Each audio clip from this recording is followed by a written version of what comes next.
Thikoni ni thutha wa ministry ya ugima wa mwiri kuga oho eri arumande njera-ini ya industry area Nairobi ni marutete ithimi cire na murimu wa COVID-19 riu nditi ni ikiritwo ya guthima oho ruhonge rwa ugima wa mwiri rukiuga njera ciri ugwati-ini munene wa kugumirwo ni murimu uyu. Prison environments are a high risk area for us. We're concerned about the prison environment, and it's one of those high-risk areas that we have identified, that we are watching very carefully and conducting some of these tests that we are doing, the targeted testing. Ginyagia riu njera ni cikinyeirio indo iria irabatarania gwika ithimi ici. We have provided them with materials, PPEs, sampling material, and they have been equally trained in sampling some of these inmates.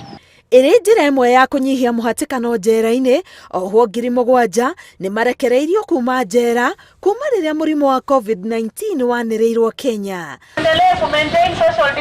Muigana wa aria mari na COVID-19 ginyagia riu ni andu 715 thutha wa andu 14 kwiyongerera ithimi-ini iria ciikitwo ihinda-ini ria mathaa 24 mahituku.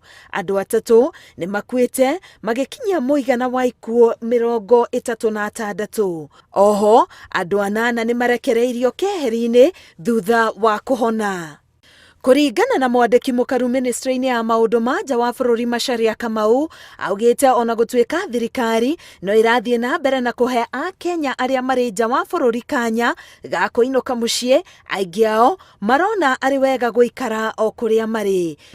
So in the example of those who came from China, even though we have over 3,000 Kenyans in China, when the opportunity was presented for them to return, only 169 took the flight. We did not fill the aircraft. Ginyagia riu thirikari ni hotithitie a Kenya 700 gucoka guku bururi-ini. Ngiribotera Inooro TV, Getwa Karo Kenyugo Mwaura.